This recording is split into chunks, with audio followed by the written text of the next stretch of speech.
Well, hello and welcome to this week's edition of the Red Raider Coaches Show. This is week 4, following basically a 2-week break. We had our first bye week.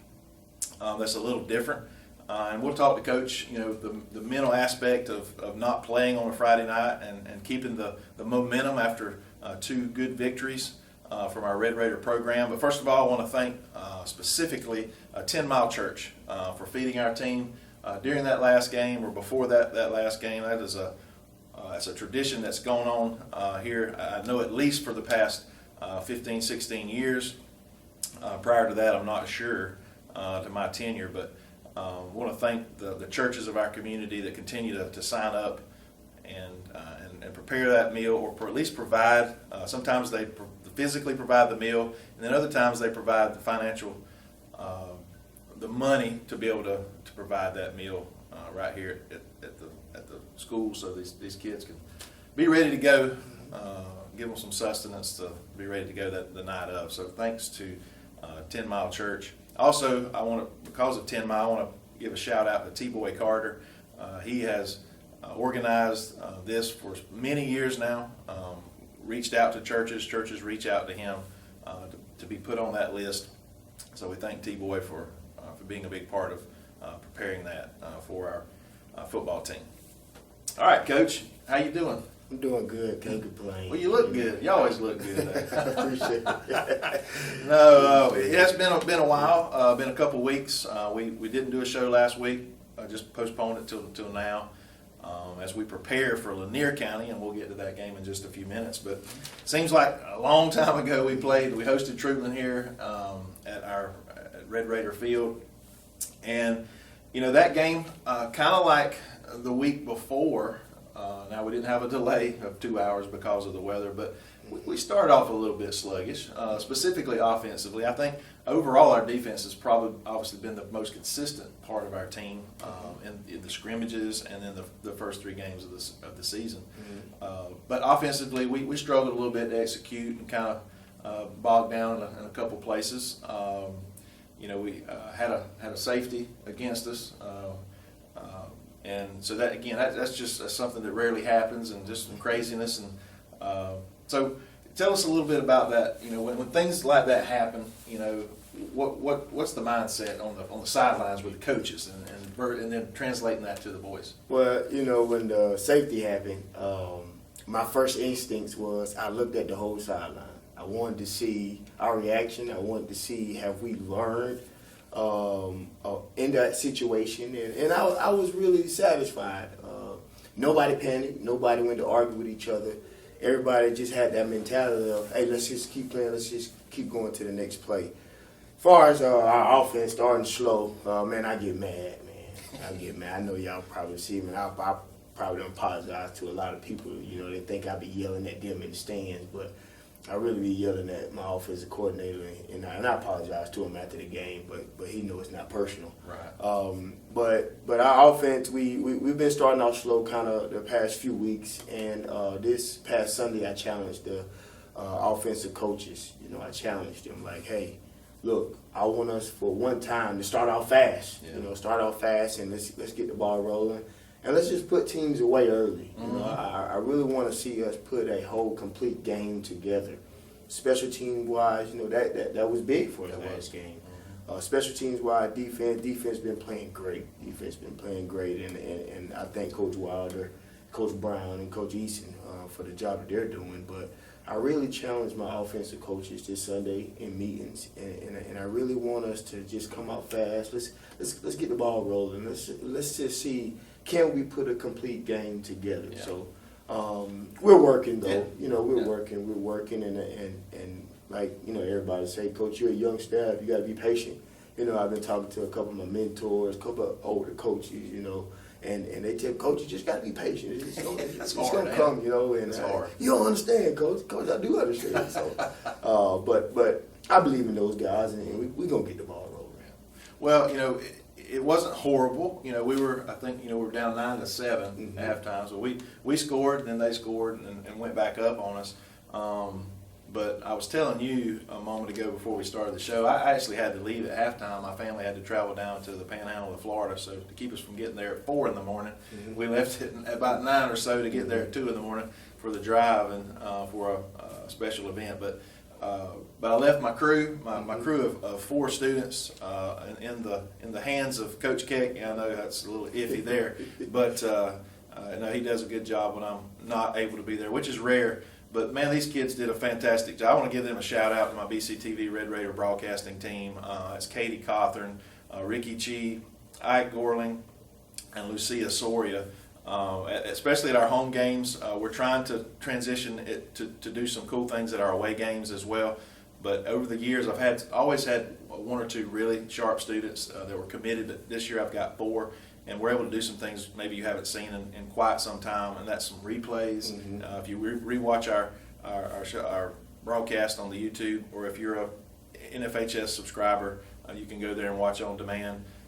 They've done some really cool stuff, especially in the second half when I wasn't even there, which was neat. And I was able to watch it on the road while we were traveling, so that made it even more special. But we went in at halftime.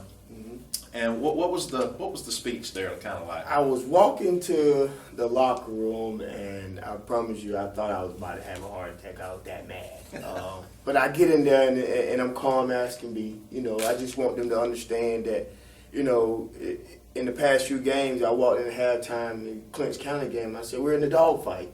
But I walked in, this is not a dogfight. This is us not executing some things, and I challenged them. And I said, there's going to be consequences to pay if we don't come out and we don't accept this challenge. We don't answer to this challenge. And they did. They did. They held their head high, and they did exactly what I wanted them to do. So I was walking to the locker room mad, didn't want to talk to nobody. But when I got in there, I kind of mellowed out. I said a little quick little prayer before I got in there and mellowed out and just asked him, laid down my expectations and what I wanted, and they answered. So it was a different halftime for me as I was walking up there, but then when I walked through the door, it's kind of like I mellowed out. I didn't want to go in there screaming at the top of my lungs and all that. So they really answered the challenge, and I was really satisfied at the end of the game. Well, certainly, and it was a different football team mentally. I think that came out. It took us a few minutes in the third quarter. Both teams kind of feeling each other out, but defense did a great job. They give up one more score, and our offense scored 4 more times. And again, just so whatever you said or didn't say, played a role, I'm sure, along with obviously the staff that you've got to help to prepare them, because it's mental. Most of it is mental. These guys prepare physically throughout the week, and then it's just a mindset to come back out. Because we were, especially teams like you said a moment ago, you want to try to put teams away earlier that, and no disrespect to that team, but we were physically better than that team. Now, but you have to prove it. You have to, and that's what we did in the second half. We exerted our will, especially, from an offensive standpoint is what showed the most, but the most improvement, I guess, from first half to second half. And so very, very proud. I heard a lot of good talk about that. Of course, like you said, you always want to start fast and good and solid and no mistakes. But I tell you what, I'd rather start slow and finish strong than start strong and finish slow, because that usually doesn't work out for you. Most of the time, as the old saying, you're pulling defeat from the jaws of victory. When you should have won the game, and then something happens and you don't there at the end. But our boys really worked it out. So, from a defensive standpoint, is there anything that stands out to you in that game? Any individual kids you want to recognize, maybe? I think our D-line played great. I think they played great. We practiced all week of not giving up. The trap is kind of a short little inside play, quick kind of hitter, and I think they played great. I think it was just one drive, but we got a little tired and exhausted, and we kind of gave up to that big boy. We called him Big Boy all game. He was a big boy. Yeah, we wanted to stop him. That was our number one goal, to stop him. Obviously, he got his, but we wanted to stop him. We wanted to slow him down, and we knew if we can stop Big Boy, we had a chance. We know we can contain everybody else, but Big Boy was, he was a strong runner. Yeah. He was a strong runner. So, and I told the coach, I talked to the other head coach before the game at the 50-yard line. Coach, man, you're doing a great job. And he kind of explained to me, Coach, if you knew where we came from, I was like, well, that big joker right there, he's noticeable, but Coach doing a great job over there. But our defensive game plan, we executed it. And just some parts in the game we did, and we let that big joker get off. So other than that, I was real surprised and really satisfied with our secondary. Our secondary, especially Santiago. Yeah. Santiago broke the single game interception record, and he caught 3 of them. And he's just a ball hog. Oh, well, he's just. We talked about him all season long. Special kid. Yeah. Hope he stays healthy and and everything goes well. He does everything right, and hopefully he'll be rewarded for that. On and off the field. But he's special. We've talked about that. The type of athlete, the type of kid he is, and he's continuing to prove it. And that's what you want. Potential. You can talk about potential all day long, but when you show it on and off the field, that's even more special. I've said this before. It seems like kids like him are the ones that beat us on Friday nights, but we got a kid that can beat you. Yeah. And he's proven that, and he's very humble when you talk to him. So again, it's just a great situation for us. And then there's some guys around him that again they're going to get even more attention that Santiago gets, the better these other players around him is going to be. And he's not a selfish kid. He doesn't mind. He wants the ball. Don't get me wrong. I know he's that kind of kid, but it's okay if the Dixons and if some other kids make some plays because of the amount of attention he's going to get. That's just a respect thing. Right. So yeah. How are on the offensive side of the ball? What stood out for you, especially that second half? I knew they were going to double Santiago, so we had to find somewhere in our offensive game plan where we can establish something that we did the run game in the second half. You're trying to get the ball to the other receivers and just trying to put drives together. And that's what I kind of want us to do, this offensive game plan, this against Trutley. And first drive, they give us Santiago, so we're going to take that every time. And I knew after that they were going to take him away. So we went to the run game, tried to establish that, and in the second half we did exactly what I wanted to do. Dixon ran the ball hard, Jamon ran the ball hard, Travis ran the ball hard, and most people don't know I got something in my back pocket, my little secret weapon. He's a freshman. Yeah. I kind of showed y'all a Terrified game, but I'm just waiting for him to have that breakout game.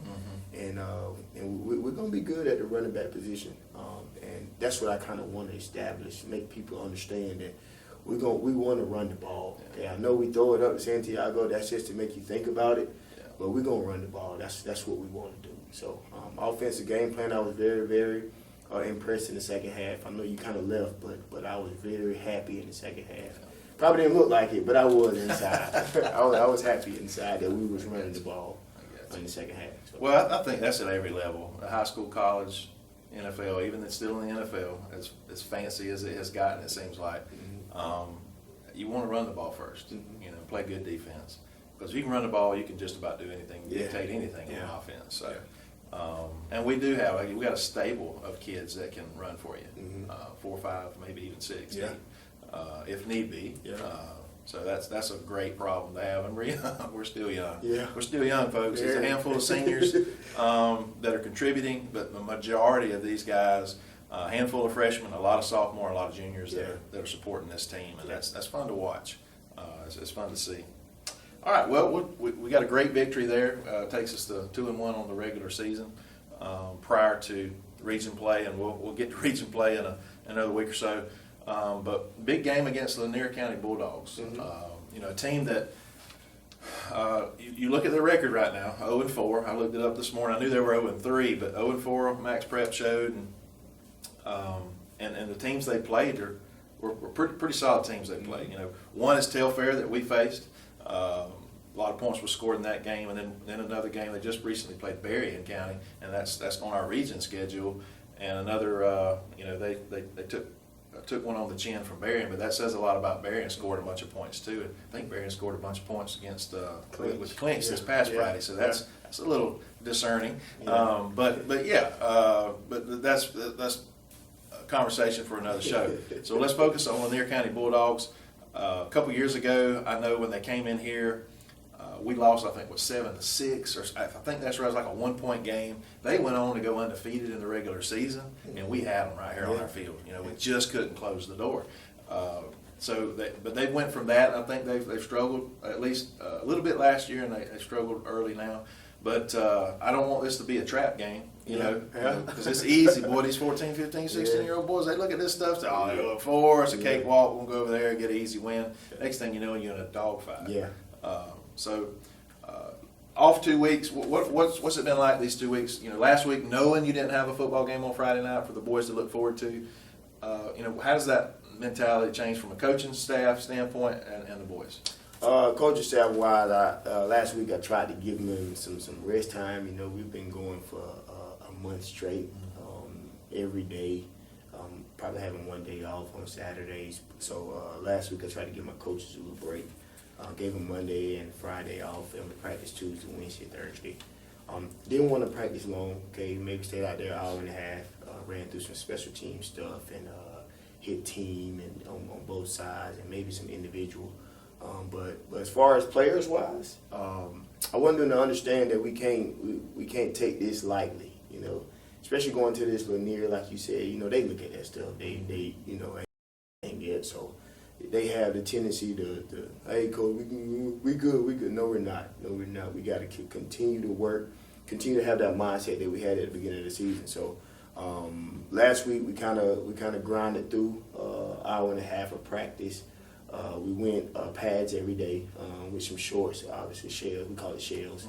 And but we really got better. Worked on some D-line stunts and pass pro stuff with our O-line. So we got better up front. And we just ran through some team plays last week. But I really wanted them to understand about, not getting satisfied right now. On a little 2-game win streak, everybody in the community say, oh, we on a winning streak, But we don't need to get complacent. And we one day I really got mad at them. I just kind of felt the vibes out there that, we just going through the motions. So they picked it up the next 2 days, though. And I was really satisfied at that. But my biggest fear is, I think I said it 2 years ago, don't get complacent. That's my biggest thing about last week, don't get complacent. So that was my message for last week. Now this week, we had some great practices. Monday was probably one of our best Mondays. Wow. Yeah. Tuesday we went kind of long, and they didn't complain. They was ready. Defense had a great practice. Offense finished it up. So yesterday was very, very good. And we just discussed about not being complacent and just keep going. And I think I said it before now, we treat our schedule like an SEC schedule, Hey, any week you can get beat. So that's my message to them all the time. We ain't taking nobody lightly. And I looked at our schedule. Matter of fact, I looked at it yesterday sitting at my desk. There's no easy game on their left, including this one. You kind of mentioned the trap game, and those are the one that has me up at night, has me nervous. So that's our motto. SEC schedule, take it 1 week at a time. Well, it's easy to look ahead. You see an 0-14 that's been struggling, and then you see 2 weeks from now, number 2 or 3 team in the state, Thomasville Bulldogs, is coming to town. Some history last year, putting all that behind us, and then we got a brand new year with them coming in.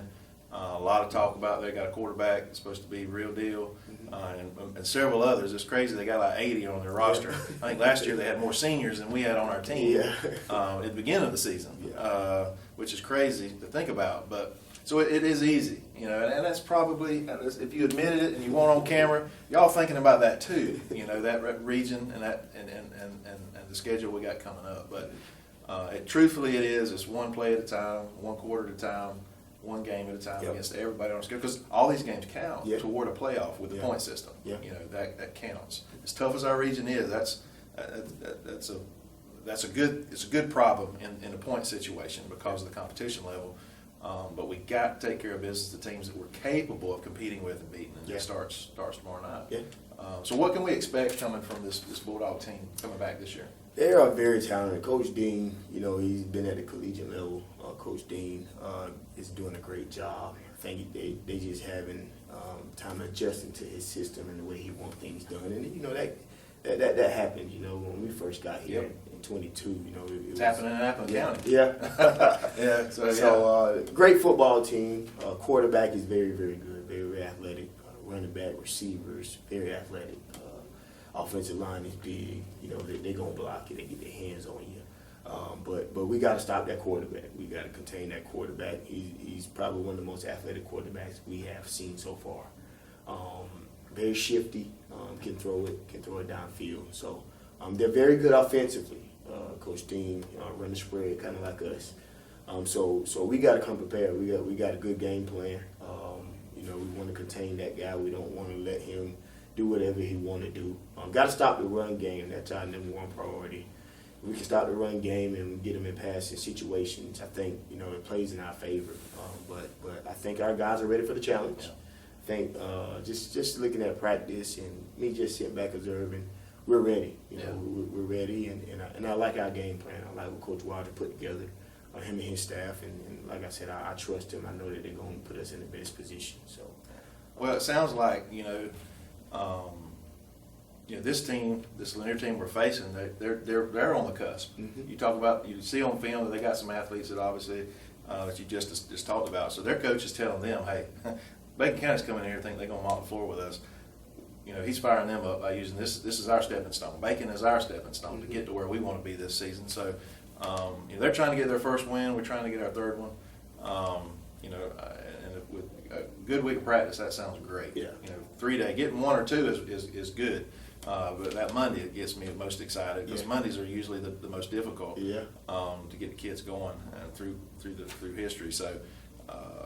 I'm just excited to get the boys back, to see them back on the field. I like the away games. I told you before, I get to commentate and be a little bit more involved in the game. When I'm at home, I'm kind of running the jumbo and just paying attention to certain aspects of the game, but not really, I can't look at the sidelines and pay attention to what the coach is doing, who he's pointing at and hollering at and fussing at. I'm kidding. But it's just time for some more Friday Night Lights. So we encourage all of you we won't always, want you to be there in person supporting this team, the band, the cheerleaders. There's a lot that goes into this program, and I expect a good traveling crowd. Their visitor stands aren't super big, so you might want to get there early because I think we're going to have a big crowd because we're going to have 120 strong there with our band in the stands. So that's going to be a third of their stands. So you need to come, and we'll be broadcasting, I'm pretty sure, on the visitor side. I haven't heard all the details yet back from Lanier. So we'll be over there with you most likely in preparation, for some Friday Night Lights and hopefully another big Bacon County Red Raider victory. Over in Lakeland, Georgia, Lanier County. Real quick, if you haven't been that way in recent months, when you go through ATCO, which is Pearson, you can't go straight on into Lakeland that way. They've got that road closed still. If you go that way, you're going to have to detour to the left like you're going to Nashville, and you turn back that way. But I think we're going to be going through Waycross. I think it's 84 to 37. 84 to Highway 37 will get us there. Might be slightly out of the way, but there is some road something going on with the roads there on 221 south there. So just be wary of that on your travels there. But we look forward to seeing everybody there rooting this Red Raider team on. I'll make sure I covered everything here, and I think we did. I want to thank all our sponsors. I don't run through them by name. You'll see them on the reel in a video. On this show and during our broadcast. I want to specifically thank for our Red Raider Broadcasting, our football title sponsor, and has been for multiple years. It's been at Bennett Johnson Insurance.